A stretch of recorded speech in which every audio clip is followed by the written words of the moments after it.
Hello everyone, जैसा कि हमने अपनी प्रीवियस वीडियो में अपना टॉपिक एरे कंप्लीट कर लिया था। जैसे हमें पता है एरे कलेक्शन होता है होमोजीनियस एलिमेंट्स का। और अब हम पढ़ेंगे स्ट्रक्चर। स्ट्रक्चर जो होता है हमारा collection of heterogeneous data types. Heterogeneous means different data types का कलेक्शन हो गए। जब जो एक ग्रुप बनाते हैं, मतलब फॉर्मेट तैयार करते हैं डिफरेंट डेटा टाइप्स को कलेक्ट करके, डिफरेंट डेटा टाइप्स होंगे तो उसे हम स्ट्रक्चर बोलेंगे, और सिमिलर डेटा टाइप्स होंगे तो हम उसे एरे बोलेंगे। तो ये था हमारा स्ट्रक्चर। अब उसका जनरल फॉर्मेट कैसे होता है, एक स्ट्रक्चर को तैयार करना। किसी ने बोला कि आप, तो स्ट्रक्चर हो गया हमारा heterogeneous mixture of the different data types. अब एक जनरल फॉर्मेट भी होता है हमारे पास कि एक स्ट्रक्चर को हमें डिफाइन करना। कोई बोलता है कि हमें कि भाई एक स्टूडेंट का स्ट्रक्चर तैयार करो, किसी एम्प्लॉय का स्ट्रक्चर तैयार करो, तो उसके लिए हमें एक बनाना पड़ता है। जैसे मेन तो हमारे पास क्या होता है स्ट्रक्ट। पहले हम स्ट्रक्चर को लिखेंगे, फिर उसका एक नेम लिखेंगे। यहाँ जैसे मैंने यहाँ स्टूडेंट लिखा है, ये यहाँ एक नेम होता है स्ट्रक्ट का, कोई नेम। मतलब यहाँ स्टूडेंट है, हम कोई एम्प्लॉय भी ले सकते हैं इसकी जगह। किसी भी हमें एम्प्लॉय का बनाना है, कोई टीचर है उसका बनाना है, कुछ भी किसी के बारे में हमें कोई स्ट्रक्चर बनाने को कहता है तो हम उसका नेम देंगे। फिर उसके अंदर हम उसके डेटा टाइप मेंबर्स देंगे कि जो डेटा टाइप है और उसका जो मेंबर है उसके बारे में लिखेंगे। जैसे हमारे पास एरे में था, हमने यहाँ डेटा टाइप दिया था, फिर उसका वेरिएबल का नेम दिया था और उसका साइज़ दिया था। अब स्ट्रक्चर में हम यहाँ एरे में तो सिर्फ एक था, एक ही डेटा टाइप था, उसका एक वेरिएबल नेम यूज़ हुआ था, वो तो था एरे के लिए। लेकिन स्ट्रक्चर में हम डेटा टाइप देंगे, उसका पहला मेंबर देंगे, फिर नेक्स्ट डेटा टाइप 2 देंगे हम। दूसरा डेटा टाइप हमने कौन सा यूज़ करना है, डेटा टाइप 3। जितने हमें डेटा टाइप देने हैं उतने डेटा टाइप देंगे और उसके मेंबर्स को लिखेंगे, और करली ब्रेसिस से स्टार्ट होगा। करली ब्रेसिस पे हमारा स्ट्रक्चर एंड होगा। स्टार्टिंग होगी स्ट्रक्ट नेम से, करली ब्रेसिस से, और एंड होगी करली ब्रेसिस सेमीकोलन से। तो हमने स्टूडेंट के लिए एक अपना स्ट्रक्चर बनाया, स्ट्रक्ट स्टूडेंट, करली braces start, int roll number, int marks, कैर नेम, मतलब कैरेक्टर में उसका नेम लिख सकते हैं। और मैंने इसका साइज़ दे दिया कि वो मैक्सिमम जो लेटर्स हैं एक नेम को लिखने के लिए वो 15 हो सकते हैं। करली ब्रेसेस हमने बंद की, साथ में सेमीकोलन बंद किया। अब ये तो था हमारे पास फॉर्मेट कि हम कैसे लिख सकते हैं, अपने स्ट्रक्चर को डिफाइन कैसे कर सकते हैं। उसके बाद आता हम स्ट्रक्चर को डिक्लेयर भी करना पड़ता है। उसको डिक्लेयर करने के लिए सेम यही फॉर्मेट लिखेंगे हम। यही फॉर्मेट लिख के लास्ट में बस 2 वेरिएबल्स को, किसी वेरिएबल को हमें यूज़ करना होगा। जैसे मैंने यहाँ S1 और S2 लिखा कि हमने जो एक स्टूडेंट के लिए स्ट्रक्चर बनाया वही हम दूसरे स्टूडेंट के लिए भी वैसा ही स्ट्रक्चर क्रिएट कर सकते हैं। इसलिए मैंने S1 और S2 लिया। ये हमारे पास 2 वेरिएबल्स हो गए। हम कुछ भी ले सकते हैं, एस नेम, कुछ भी, एस नेम, एस स्टूडेंट, ऐसे कुछ भी डाल सकते हैं, कोई वेरिएबल नेम ले सकते हैं। तो मैंने यहाँ S1 और S2 लिया। किसी, अब देखते हैं हम इनिशलाइजेशन ऑफ स्ट्रक्चर। स्ट्रक्चर को हम इनिशलाइज कैसे करेंगे। हमने एरे को इनिशलाइज किया था। पहले हमने डेटा टाइप लिखा था, फिर वेरिएबल नेम लिखा था और उसका साइज लिखा था। इक्वल करके हमने ब्रेसेस में अपने एलिमेंट्स को डाला था। जो भी हमने एलिमेंट्स लेने हैं वो हमने डाले थे। ये था एरे में इनिशलाइजेशन।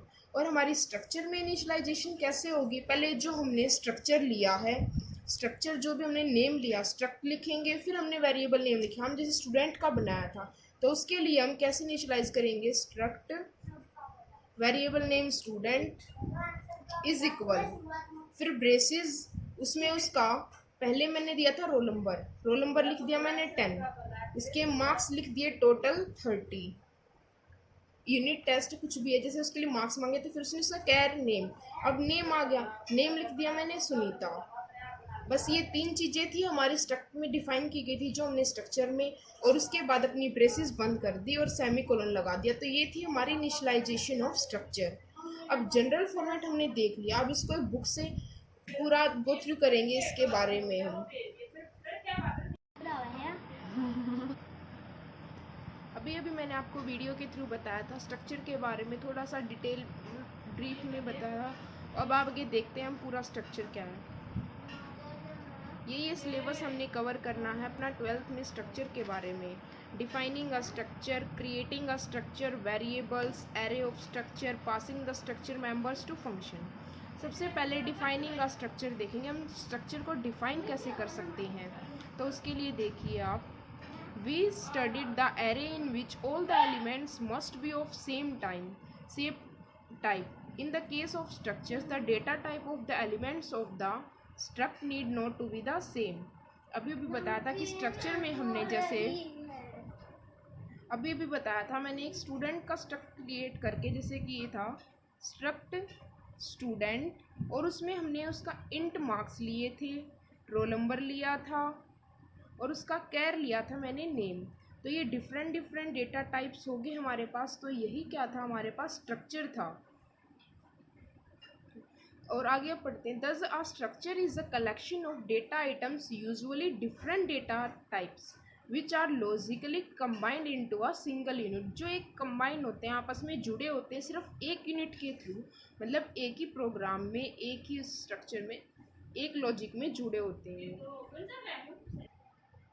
इसके लिए हम एक एग्जांपल देखते हैं। Entry in a telephone directory is a simple example of structure.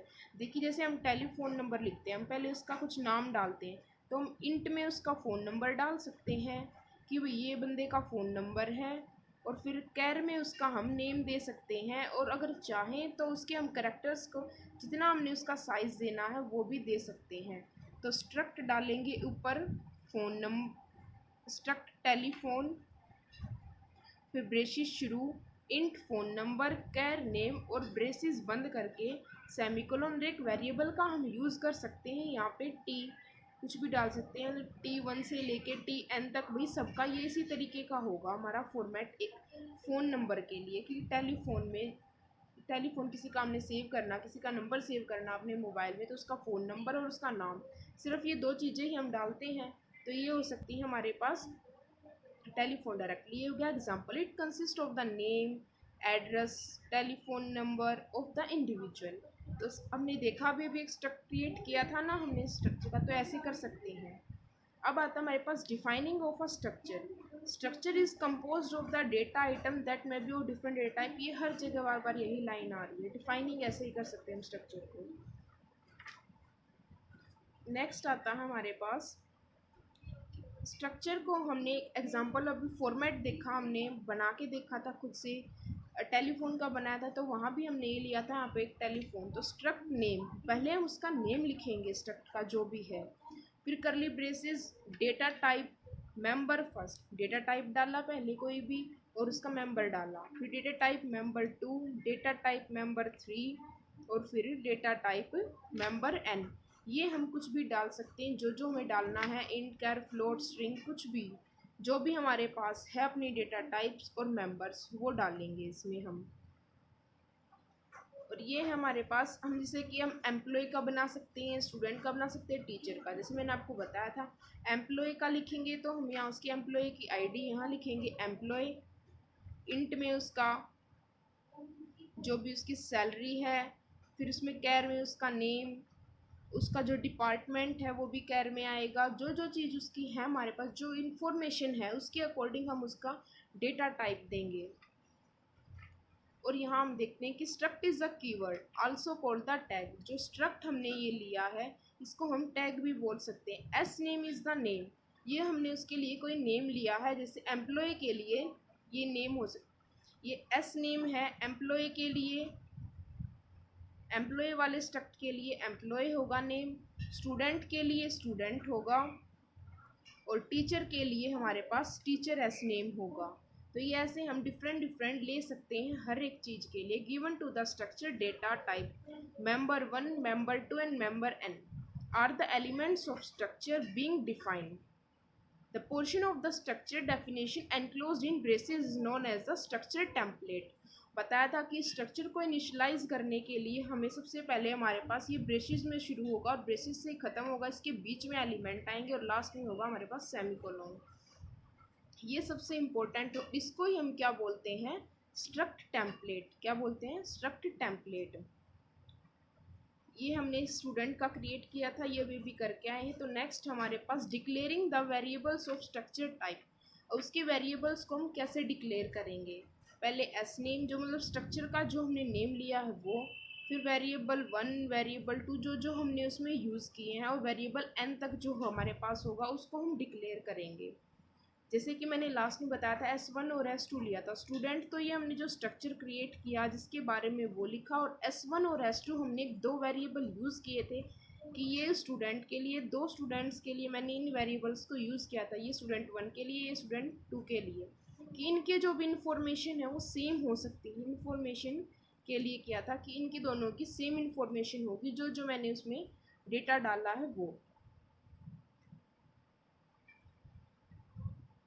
ये देखिए हमने इनका यूज़ भी कर रखा दोनों वेरिएबल्स का इसके साथ। स्ट्रक्ट स्टूडेंट इंट रोल कैर नेम 20, साइज दे रखा 20 की, जिसका नाम है वो 20 लेटर्स में हो सकता है। इसकी एज दे रखी इंट में, इंट उसके मार्क्स दे रखे इंट, फिर उसकी S1 और S2 ये हमने वेरिएबल्स ले रखे हैं। और जो एस नेम है ये ऑप्शनल है, जैसे कि हमने स्ट्रक्ट स्टूडेंट के साथ वहाँ एस लगाएं या ना लगाए वो ऑप्शनल है, क्योंकि कोई चाहता है यूज़ करना तो वो लगाए वरना रहने दें। फिर आता है initialization structure, like the simple variables and array structure variables are also be initialized at declaration time, कि हम जो उसको इनिशियलाइज करते हैं, जो हम उसको डिक्लेयर करते हैं किसी स्ट्रक्चर को कि ये डिक्लेयर हो रहा है, यहाँ उसका हमने वेरिएबल नेम लिखा है, ये स्ट्रक्ट नेम लिखा है, इसके डेटा मेंबर्स लिखे हैं, तो हम उसको इनिशियलाइज करते हैं, तभी उसके साथ हम उसको डिक्लेयर भी करते हैं। डिक्लेयर करते करते उसको इनिशियलाइज कर सकते हैं, मतलब ब्रेसिस में उसको लिख सकते हैं लास्ट में। स्टूडेंट S1 और अमित और 18 और 92, ये 100 है, ये उसका रोल नंबर आ गया, अमित उसका नेम हो गया, 18 उसकी एज हो गई और 92 उसके मार्क्स हो गए। तो हमने इसको साथ साथ डिक्लेयर भी कर दिया इनिशियलाइज करके। मतलब इनिशियलाइज का मतलब क्या था, ब्रेसिस, ब्रेसिस में लिखा और उसके अंदर हमने उसको डिक्लेयर करके रख दिया। ये लिखा जगह देखिए 100 Amit 18 92, note that the values are enclosed with the curly braces, these values are assigned to the members of the structure in the order of their appearance, कि जैसे जैसे हमने दिखाना, स्टार्टिंग में रोल नंबर था तो पहले रोल नंबर, फिर नेम, फिर एज, फिर उसके मार्क्स, अपीयरेंस के हिसाब से हमने एक एक करके सबको लिखा।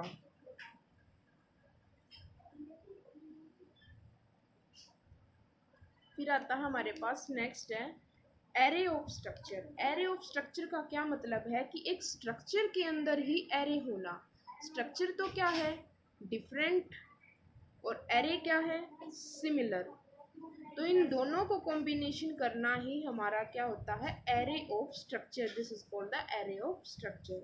अब इन दोनों चीज़ों को हम कैसे मिलाएंगे। एरे में हमारे पास लूप होता है, फोर लूप लगाया था हमने कि जैसे क्लास में 50 बच्चे हैं, उनके लिए हमें कोई क्रिएट करना, 50 बच्चों के लिए हमने अपना 50 बच्चों के हमें मार्क्स अलॉट कराने हैं एक लिस्ट में। तो उसके लिए हम सिर्फ स्ट्रक्चर से कुछ नहीं कर सकते हैं, उसमें सिर्फ हम उसका नाम डाल सकते हैं, फादर नेम, जो भी उसकी इन्फॉर्मेशन डाल सकते हैं, लेकिन हम 50 बच्चों के मार्क्स अलग अलग तो नहीं करेंगे। उसके लिए हम कंप्यूटर में कोडिंग करेंगे, जो किसकी हेल्प से होगा, फॉर लूप की हेल्प से।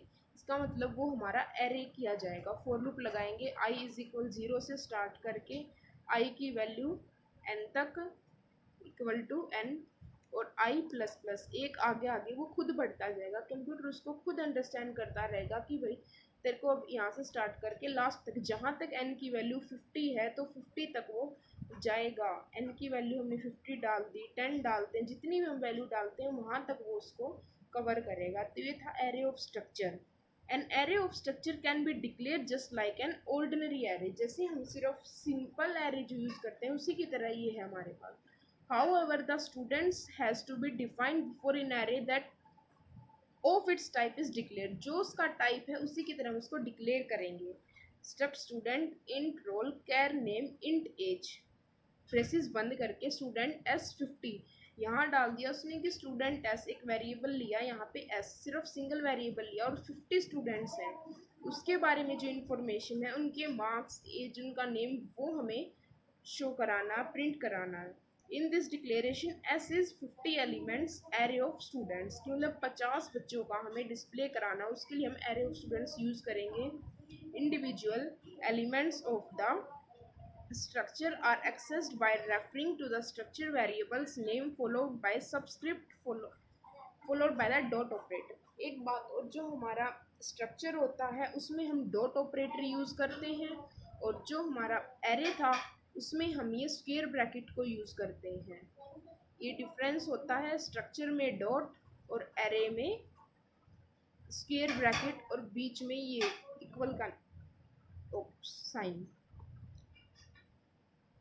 अब इस एरे ऑफ स्ट्रक्चर को हम एक प्रोग्राम की हेल्प से देखते हैं कैसे हम एक यूज़ कर सकते हैं एरे को अपने स्ट्रक्चर में। तो देखिए, write a program to read the roll number, name, marks of the N student in a class and find the average marks of a class. मतलब हमें रीड कराने हैं पहले तो उसका रोल नंबर, नेम और मार्क्स। उसने ये नहीं बताया कि स्टूडेंट्स कितने हैं, सिर्फ एन दे दिया। वो तो जब हम अपने कंप्यूटर में प्रिंट कराएंगे, हम आउटपुट लेंगे, तो वो हमसे मार्क्स मतलब बच्चे मांगेगा कि कितने हमने स्टूडेंट्स एंटर कराने हैं, तो हम वहीं अपना डिक्लेयर कर सकते हैं उसको। तो देखिए, स्टार्टिंग में इंक्लूड आयोस्ट्रीम डॉट एच, पहले ये लाइब्रेरी इंक्लूड की गई, दोनों चीज़ बताई थी। आयोस्ट्रीम इनपुट आउटपुट और console input output conio dot H void main. Braces के साथ हमने अपना स्ट्रक्चर लिखा, स्ट्रक्चर ये क्रिएट किया गया सिर्फ इतना यहाँ ब्रेसेस तक। Struct student, braces, int roll, कैर नेम, इंट मार्क्स और ब्रेसेस क्लोज। फिर बाद में एक वेरिएबल लिया student S10। Programme to read the roll number, name, marks of the n student in a class and the find the average marks of class. उसने बोला हमें programme दे रखा है कि उसमें हमें रोल नंबर रीड करना है, नेम रीड करना है, मार्क्स रीड करने हैं n स्टूडेंट्स के। मतलब क्लास में उसने टोटल नंबर नहीं दी कि कितने स्टूडेंट्स के करने, डायरेक्ट दे दिया कि n स्टूडेंट्स के मार्क्स हमने क्लास में से लेके उनके एवरेज निकालने। एवरेज निकालने के लिए हमें सम भी फाइंड करना होगा, तो उसके लिए हम प्रोग्राम देखते हैं अपना। पहले इंक्लूड आयोस्ट्रीम डॉट एच, ये लाइब्रेरी इंक्लूड कराई। Iostream input output, previous video में भी बताया गया था, ये इनपुट आउटपुट लाइब्रेरी हम देते हैं कि इनपुट लेने के लिए और आउटपुट निकलवाने के लिए। और एच था header file. Conio dot H, ये था console input output, console input output. और ये एच था, ये भी हेडर फाइल था, इनपुट आउटपुट। फिर जो हमने अपना स्ट्रक्चर के लिए फॉर्मेट लिया था वही फॉर्मेट यहाँ अप्लाई होगा। स्ट्रक्ट स्टूडेंट, क्योंकि हमें स्टूडेंट का बनाना, उसी के मार्क्स लेने हैं, उनका सम करके एवरेज निकालनी है। इंट रोल नंबर, उसका रोल नंबर लिया हमने। इंट होता है क्योंकि वो मैथमेटिकल में होता है, पॉइंट में तो कोई मतलब ही नहीं है, तो इसलिए हमने इंट दिया रोल नंबर को। कैर उसका name, int marks, braces close कर दी। स्टूडेंट S10, मतलब 10 तक उसका जो स्टूडेंट हैं उनके हम मार्क्स यहाँ एंटर करा सकते हैं, उनकी एवरेज निकाल सकते हैं। और हमने यहाँ अपने वेरिएबल्स को डिक्लेयर किया है जो हमने यूज़ करने हैं इस प्रोग्राम में। वेरिएबल डिक्लेरेशन कि ये वेरिएबल्स हम यूज़ करेंगे। इंट n मतलब जो स्टूडेंट्स के लिए यूज़ किया गया। आई हमने एक ये लिया है कि हम आई से उसकी वैल्यू इनिशियलाइज कराएंगे कि यहाँ से शुरू करके plus plus I. Some is equal 0, जो उनका सम होगा वो भी 0 से स्टार्ट होगा। जितने मार्क्स होंगे कि भी किसी में 40, 30 हैं, 20 हैं, तो उनको प्लस करेंगे वो जीरोजेशन उसकी। तो ऐसे हम उसकी स्टार्टिंग करेंगे सम की 0 से। फ्लोट में मीन, कि जो उसकी एवरेज मतलब फ्लोट वो होगी मीन हमारी फ्लोट में। फ्लोट का मतलब डेसिमल्स में भी हो सकती है, तो इसलिए हमने पहले इसको फ्लोट, वो आ सकती है इंट में भी, लेकिन वो फिर बाद में अगर आ गई तो एरर शो करेगा, इसलिए हमने पहले ही डिक्लेयर किया वो फ्लोट में। क्लियर स्क्रीन इसलिए दिया कि जो बैकग्राउंड होगा वो पहले से क्लीन मिले। जो हमने पहले प्रोग्राम्स अपने आउटपुट आया हुआ था वो स्क्रीन पर ना दिखे, सिर्फ इसी प्रोग्राम का आउटपुट हमें मिले, उसके लिए हमने क्लियर स्क्रीन दिया। सी आउट, अब एंटर कराना कंप्यूटर से कि नंबर ऑफ स्टूडेंट्स, कि कितने स्टूडेंट्स हैं क्लास में, वो देता n, क्योंकि प्रोग्राम में बोला गया है उसकी हेडिंग में n स्टूडेंट्स, तो हम यहाँ n ही देंगे।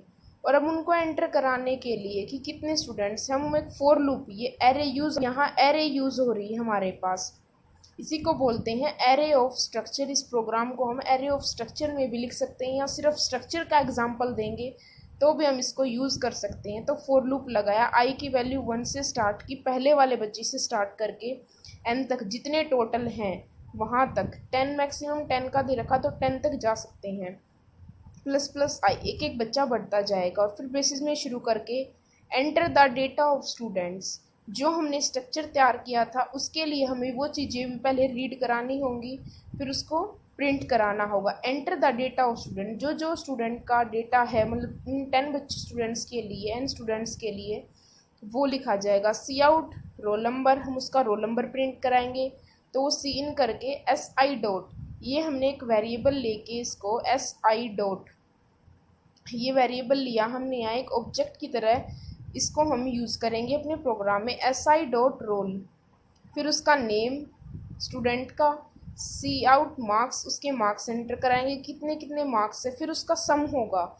सम plus is equal, some plus सम के लिए यूज़ किया गया equal S I dot marks, फिर उसके मार्क्स, और फिर उसका मीन निकालना है। मीन निकालने के लिए सम बाय एन, की कितना उसका सम है। हमने इसको सम को भी पहले यहाँ अपने फ्लोट में दे दिया, ऊपर डिक्लेयर नहीं किया गया था सम को, इसलिए हमने यहाँ इसको डिक्लेयर कर दिया सम bye float N. C out average marks of the class, कि जितने उसके एवरेज मार्क्स निकलेंगे फिर वो लिख देंगे, दैट इज़ द मीन, जो मीन के लिए हमने फॉर्मूला लगाया वो मीन जो निकलेगा वो यहाँ प्रिंट हो जाएगा। और गेट सी एच, ये अपने आउटपुट को स्क्रीन पे रखने के लिए, hold the output on the screen. Last में ब्रेसेस क्लोज। देखिए इसको रन करके देखते हैं, जो हम आउटपुट निकाल लेंगे पहले उसको हम कंपाइल करेंगे। कंपाइल करने के लिए ऑल्ट प्लस F9, और फिर रन करने के लिए कंट्रोल प्लस आर जब प्रेस करेंगे तो हमसे वो कंप्यूटर पूछेगा enter the number of student, जितने हमने n की वैल्यू देनी है वो दे देंगे 3। Enter the data of student 1, जैसे उसने एंटर ऑफ डेटा स्टूडेंट मांगा था, जितने हमारे n होंगे तो उसी हिसाब से वो काउंटिंग स्टार्ट कर देगा 1 से, फॉर लूप लगाया था 1, रीड करेगा ऐसे ही वैल्यू। तो फर्स्ट स्टूडेंट का डेटा, पहले रोल नंबर मांगा उसने, फिर नेम, फिर मार्क्स, फिर enter the data of student 2, role number name marks, student 3 name roll number marks, और उसके सब कुछ चीज़ें, हर एक चीज़ उसने जो जो हमसे मांगी हमने उसको दी, प्रोवाइड की। फिर उसके एवरेज मार्क्स निकल जाएंगे, average result of the class, पूरी क्लास के मार्क्स का टोटल करके 56, 75, 78 इनको करके बाय 3 कर दिया, तब उसकी हमारी एवरेज निकली क्लास के 69.6664। तो ये थी एवरेज। और फ्लो चार्ट की हेल्प से और भी ज़्यादा अच्छे से हम इसको प्रोग्राम को डिफ़ाइन कर सकते हैं। जो भी चीज़ें हम जहाँ से हमारा प्रोग्राम स्टार्ट होता है उसको ओल्ड फॉर्म में लेते हैं स्टार्ट, और जो रीड करानी है उसको हम ट्रेपजियम फॉर्म लेते हैं इसकी, रीड एन। फिर उसके बाद जो सम है उसको स्टार्ट करेंगे 0 से, ये स्क्वायर ब्रैकेट में आ गए हमारे पास, रेक्टेंगल ब्रैकेट में। फिर नेक्स्ट हमने अपना फॉर लूप लगाया बच्चों के जो मार्क्स मतलब स्टूडेंट्स के हैं वो स्टार्ट करने के लिए, कि 1 से स्टार्ट करके n तक जितने भी दिए, हमने यहाँ कितने लिए थे 3 स्टूडेंट्स थे, तो n इज इक्वल 3, 1 से लेके 3 तक बच्चों का लूप चलेगा। फिर उसका हम रोल नंबर रीड करेंगे, नेम रीड करेंगे और उसका मार्क्स, फिर उसका सम करने के लिए कि जितने भी उसके मार्क्स हैं सारे उनको हम टोटल कर लेंगे, फिर उसका मीन निकालेंगे, जितना सम आया बाय में n। तो सम मान के चलो 3 बच्चे ले लिए, 50, 40 और 30, इनके मार्क्स ऐसे हो गए, इनको प्लस करेंगे 120, और बाय में n था 3, तो उसका मीन कितना निकल गया 40। तो ये मीन निकल गया हम, और फिर बाद में इसका मीन यहाँ प्रिंट करा देंगे और लास्ट में स्टॉप कर देंगे। ये चीज़ें ध्यान रखने की, जो जो चीज़ हम रीड करानी है या आउटपुट राइट कराना है वो ऐसे इस शेप बॉक्स में होंगी, और जो भी हमें निकालना है फॉर्मूला यूज़ करना है वो हमारी रेक्टेंगल ब्रैकेट्स में, उनसे सम 0 से किया और लूप लगाया और मीन निकाला, ये सारी हमारी इस शेप में होंगी। और जो स्टार्ट और स्टॉप होगा वो ओल्ड फॉर्म में होगा फ्लो चार्ट के लिए।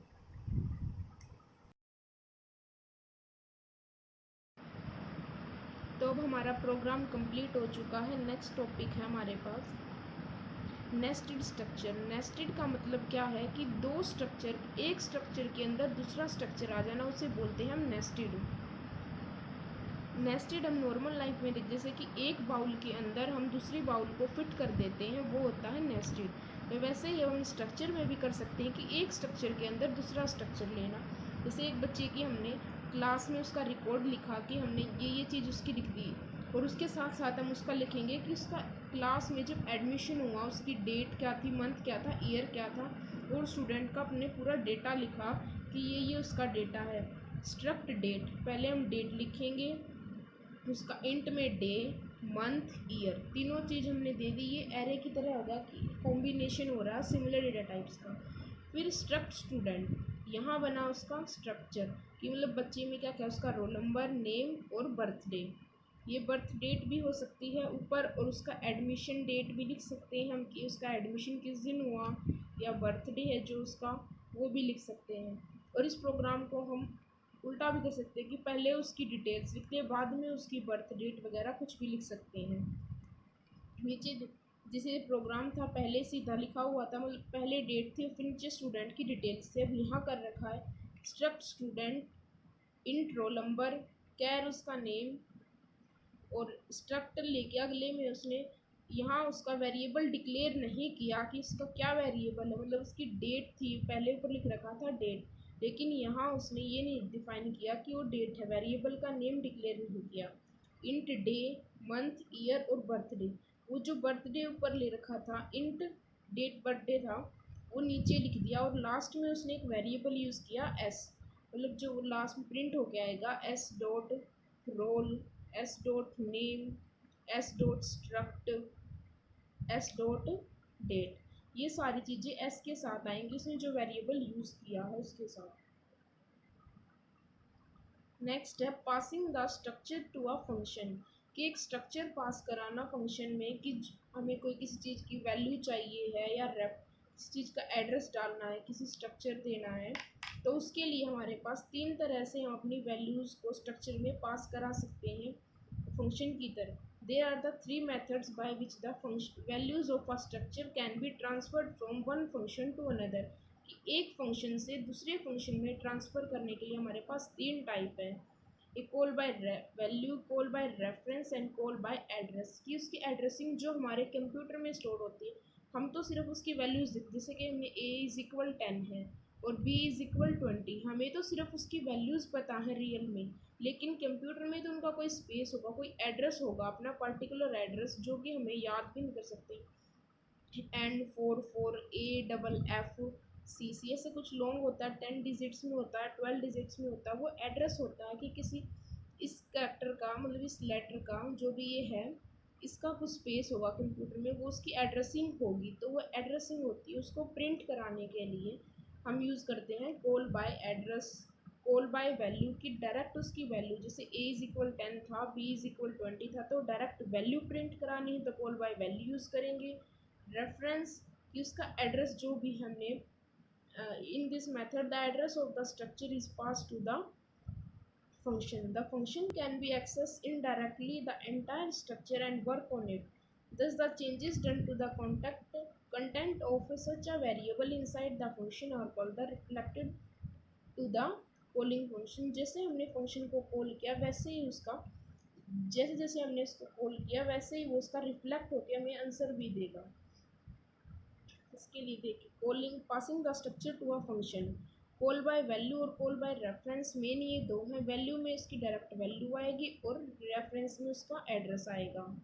वैल्यू में वैल्यू प्रिंट कराएगा और रेफरेंस में उसका जो एड्रेसिंग है वो प्रिंट होगी।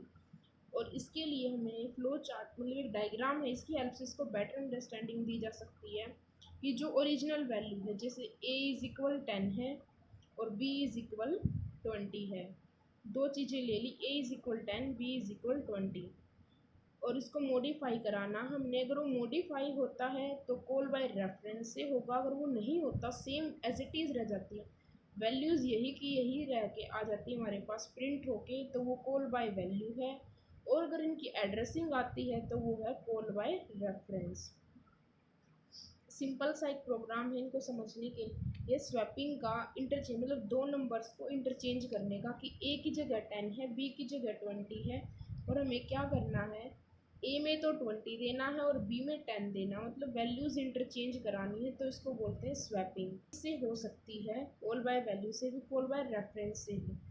इसमें तो हमने वॉइड स्वैप कराने के लिए इंट a और b, दो इंटीजर्स ले लिए, एक a और एक b, फिर अपना हमने ब्रेसेस स्टार्ट की इंट टेम्प, एक टेम्परेरी वेरिएबल है जिसकी हेल्प से हम इनको एक्सचेंज करेंगे। टेम्प में ए की value they the, temp is equal ए 20 दे दिया, 20 को 10 में दे दिया, और जो टेम्प ये 10 रह गया इसको हमने टेम्प में दे दिया। उल्टा कर दिया कि इसकी वैल्यू इसमें चली गई और इसकी वैल्यू इसमें आ गई। ये तो था वैल्यू से। और रेफरेंस में जो उसका एड्रेस है, जो ए का एड्रेस है 20 10 का एड्रेस है वो 20 में चला जाए, और 20 का जो एड्रेस है वो 10 में आ जाए। ये था कॉल बाय रेफरेंस।